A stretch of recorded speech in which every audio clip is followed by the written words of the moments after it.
truproja dhe për krahasit e Milan Radojčić këtë çështje dhe disa çështje tjera në lidhje me Serbinë diskutojmë së bashku me kolegun ton gazetar Besnik Tahiri që e kemi në studio. Besnik, përshëndetje, kënaqësi kemi në Kosova Today. Mirë se ju gjej, faleminderit.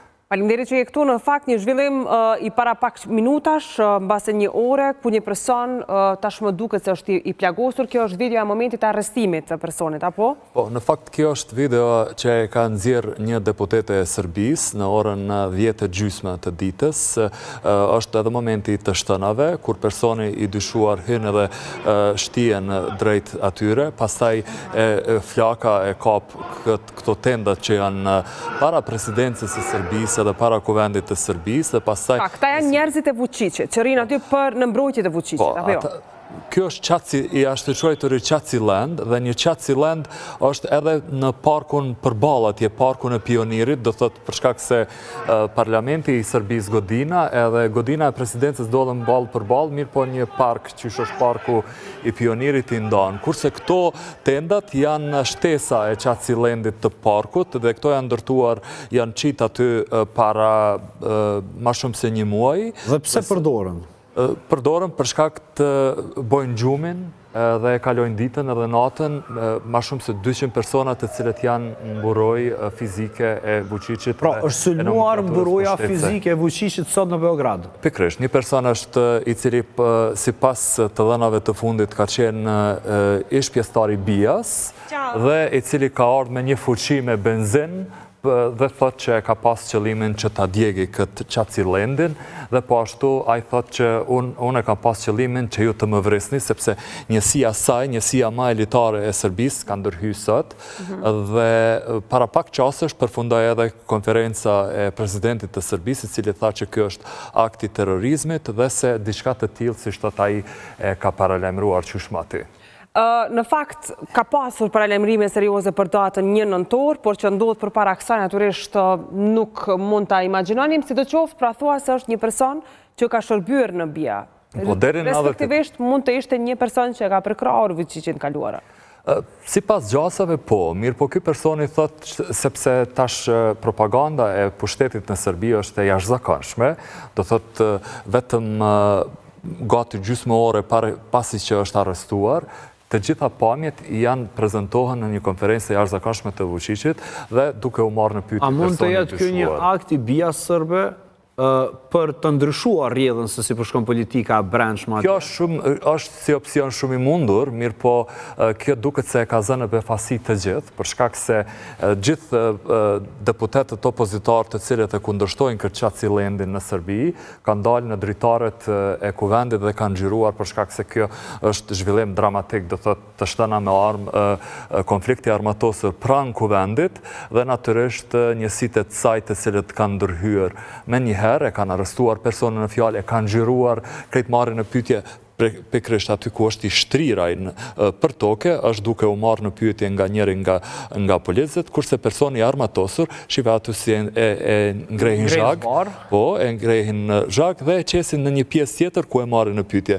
Dhe kjo është personi i plagosur në këmbë. Por është plagosur nga zjarri apo nga gjuajtjet me armë? Nga gjuajtjet me armë, për shkak se këta vet ja vendosin, do thot ja vojnë zjarrin në flakën shatorave, do thot tendave që ndodhen. Dhe plagosur nga ndërhyrja shpejt që ishtë atë? Jo, ai plagosët nga personi i cili ka ardhë për me shta edhe i kalzën i cili qyshe ka pas qëllimin. Do thëtë me qëllim ka ardhë me fuqin, me benzin dhe po ashtu ai armatosur që ta sulmoj Qacilendin. Pra personi i cili ka shkaktuar zjarrin ka shkaktuar edhe një plagosje aty, ka gjuajtur. Personi i cili e ka sulmuar Qacilendin, e ka plagosur një person, kurse zjarrin e kanë shkaktuar vetë ata brenda për shkak se ajo fuqia me benzin e ka shkaktuar... Të shtënat e kanë shkaktuar një zjarr të tillë. Tash, në skenaret më të errta që diti bëjnë natyrisht Vučić me bashkëpunëtorët e tij, kjo është një moment ideal që ai të arsyetoj më pas dhunën ndaj kujdes që e kundërshton. Patjetër, për shkak se 1 nëntori është dita kritike kur po pritet, do thotë shtunja, jo kjo është shtuna, po shtunja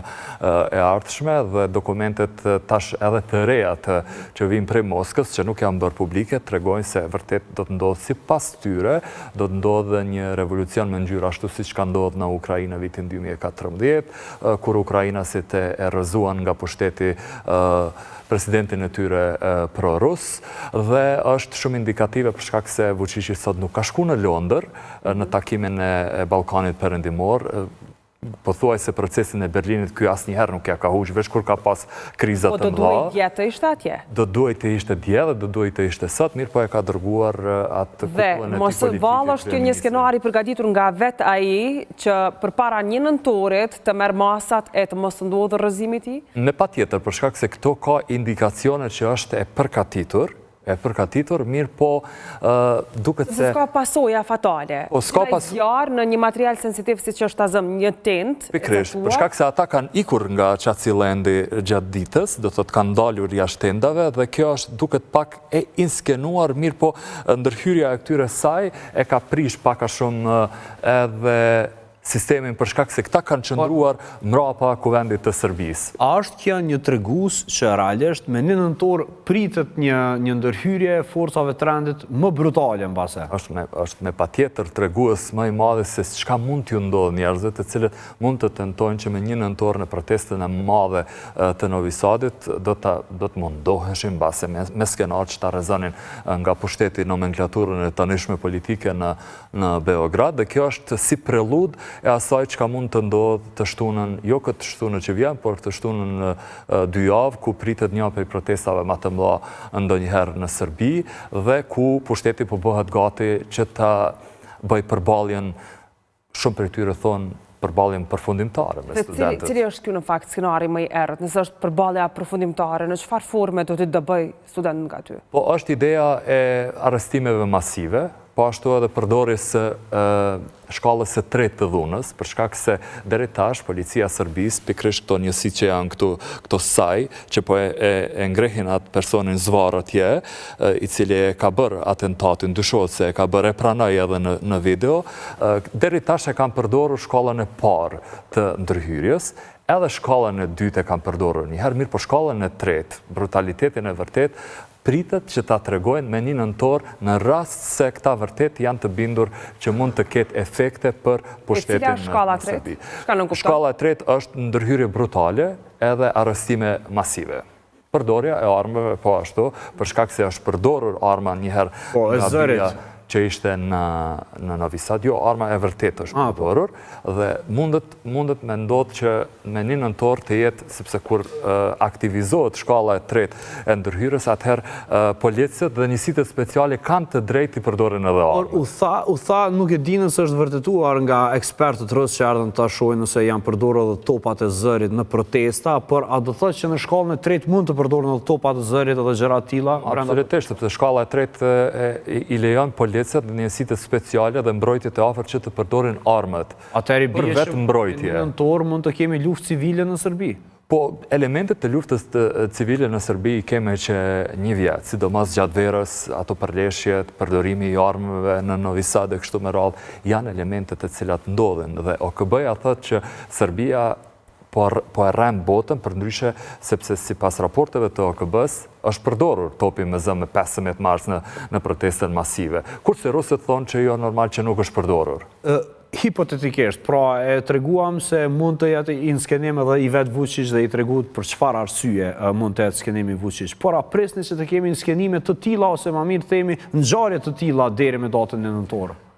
Kjo është si një prelud që mund të ketë në këto 2 javët e ardhshme, sepse presidenti serb rastësisht doli një video e tij nga mbrëm, nga një tubim partijak, dhe ky veç e kishte paralajmëruar sulme të tilla terroriste. Dhe fakti që s'ka shkuar në Londër. Dhe fakti që s'ka shkuar në Londër tregon shumë më shumë se sa në panik është pushteti aktual dhe se sa i janë dridhur, do thot, këmbët e pushtetit. Ju thatë se do të kemi arrestime masive pas datës 1 nëntor. Nëse aktivizohet shkalla e tretë që e ka Serbia për ndërhyrje, do të jetë një nga ndërhyrjet më brutale, do thot, kur gjos ju ka bo Miloševići në vitet e 90-ta, çka ju bën Vučići tash popullit të vet. Po, dhe duke marrë parasysh pikërisht këtë çështje, realisht Qysh shëndrojnë situata e arrestimeve? A kanë filluar një vlogje arrestimeve tash para datës 1 nëntorit, duke ditur se ka persona që do t'jenë të involvuar në atë? Ko pas kohe ka edhe brutalitet, pashtu ka edhe arrestime. Do thot, po arrestohen njerëz të ndryshëm, jo vetëm student protestues, po merren në pyetje prokuror të ndryshëm e kështu me radhë. Do thot, po i targeton një shkallë të caktuar të shoqërisë për me zbe sa ma shumë që mundet 1 nëntorin, për shkak se është një prej ditëve kur edhe dokumentet e inteligjencës ruse thonë që mund të ketë vërtet zhvillime dramatike atje. Natyrisht, do të kthehemi sërish tek këto zhvillime, por në plan kishim për të folur për atë që ka ndodhur brenda Organizatës së Kombeve të Bashkuara, ka qenë Britania e Madhe, që në realitet ka sfiduar Serbinë që ta dorëzojë Radojčićin. Ne kujtojmë pra Britania e Madhe ndër të tjera ka pas një rol të madh pas asaj që ndodhi në Banjska për të identifikuar, hetuar gjithë ato që ka ndodhur. A do të ketë një kushtëzim më të madh? Kushtëzimi më i madh do të vijë nga Britania dhe nga Shtetet e Bashkuara të Amerikës, për shkak se është menduar shumë, është shpresuar shumë në Beograd, sidomos këta që e mbajnë pushtetin që me Donald Trumpin, do të thotë mandatin e dytë do t'i kenë raportet shumë më mirë me Amerikën, por tereni po tregon krejt diçka tjetër, do thotë këta janë të trishtuar nga ajo çka po ndodh për shkak se Shtetet e Bashkuara të Amerikës i vendosën sanksione të plota industrisë së naftës së Serbisë. Por e shtyen, kishin tolerancë bukur shumë për të hyrë në fuqi. Bukur shumë, kishin pakës me thonë diplomatikisht mirë kuptim, mirë po në fund ja ku është rezultati. Serbia është pranë kolapsit sa i përket furnizimit me gaz, për shkak se edhe Bashkimi Evropian e vendosi një si prej kushteve të mëdha dhe ministra serbe dje tha që është punë e kryme. As Bullgaria ma nuk do të na lejon ato linjat e gazit rus dhe Serbia pranë kolapsit si vjetë mundet me qenë. Por Franca ishte po ashtu e zëshme në dorëzimin e Radojčićit, sikur u harrua kjo çështje, a do të ndodhte njëjta gjë edhe me Britaninë? Sa fort ishte rëndësishme edhe deklarata e përfaqësuesit francez në Organizatën e Kombeve të Bashkuara, i cili drejt për drejt kërkoi përgjegjësi për grupin e Banjskës, madje përfaqësuesja Britanisë së Madhe ishte më se kristal e qartë kur e përmendi edhe me emër me mbiemër.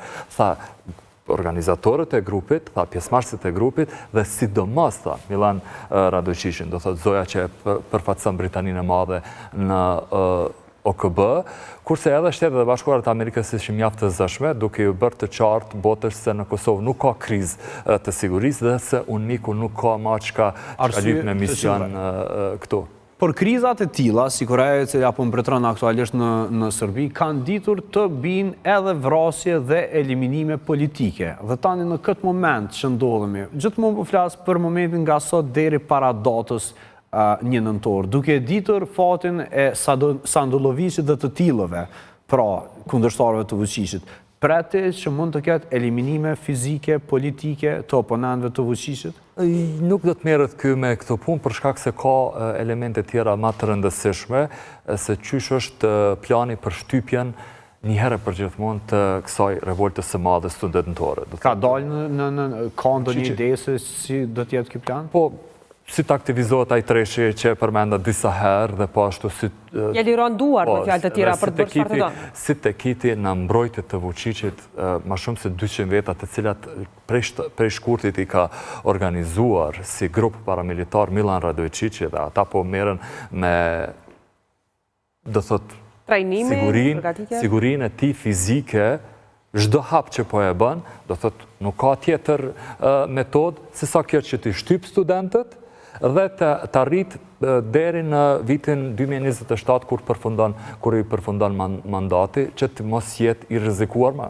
Sa është e sigurt, sa janë të sigurt në fakt vendet fqinje të Serbisë, konkretisht na dhe Republika Srpska, në këtë periudhë kritike, pra deri me datën 1 nëntor?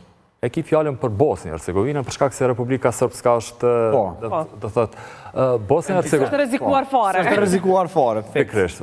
Republika Srpska s'është fare.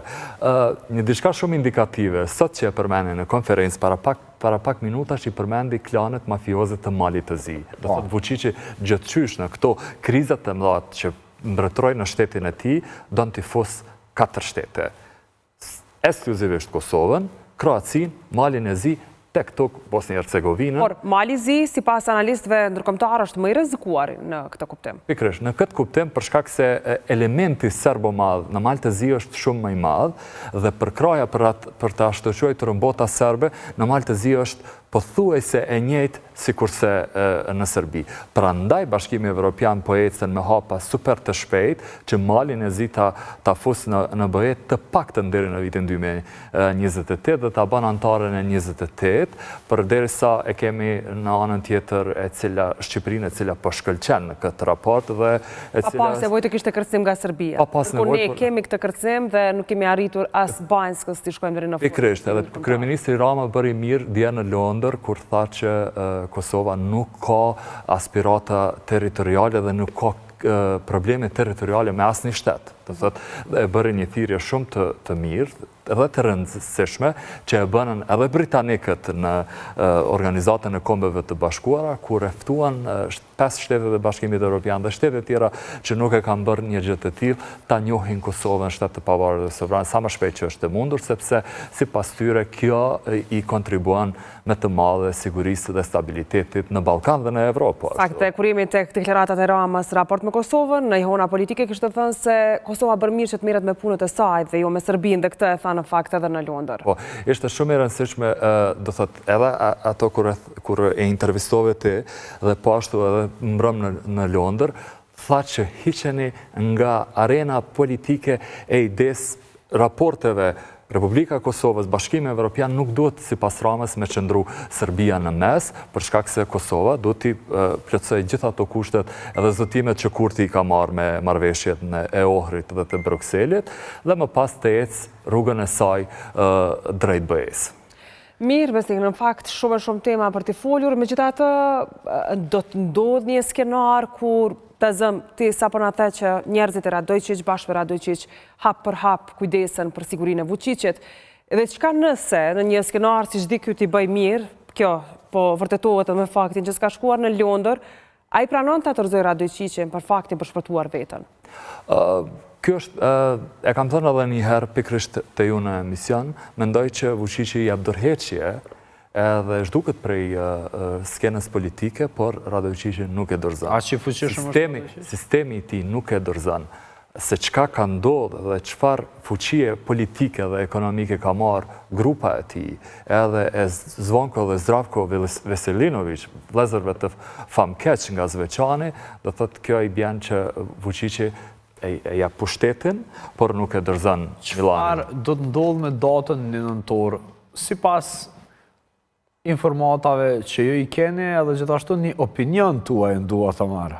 Do të ketë përleshje, do të ketë protest masive, do të ketë gatishmëri për ndërhyrje brutale, për shkak se Vučići e ka vendos që herë për gjithmonë t'i shtyp këto protestat e studentëve dhe që të eci përpara dhe 2 vitet e tjera si presidenti i Serbisë pa e pas problemin e protestave masive të studentëve. A ka gjasë që një gjë e tillë të ndodhë? Cila? Kjo me... Vazhdimi i Vučićit, pra. Kjo është si nominale, për shkak se ky nuk është rrëzu, nëse nuk është rrëzu me 15 mars, kur ka ndalë gjysmë milioni njerëz.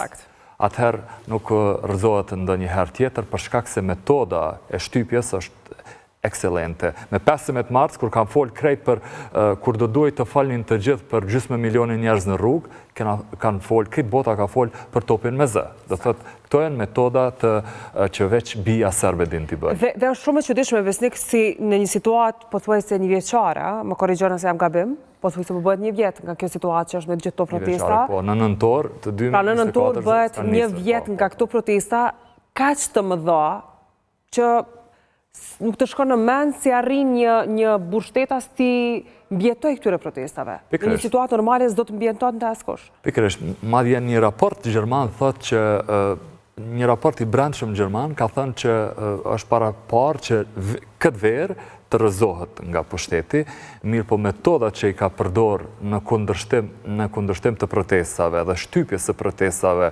studentore dhe qasjes që Vučići e ka për fqinjet, sidomos për Republikën e Kosovës, ka tregu që ky e ka mbështetjen e jashtëzakonshme nga Vladimir Putini dhe nuk rëzohet ashtu siç është menduar dhe sipas gjitha gjasave dhe zhvillimeve, ai do ta përfundoj mandatin dhe do të bëhet siç ka thënë konsulent politik pastaj.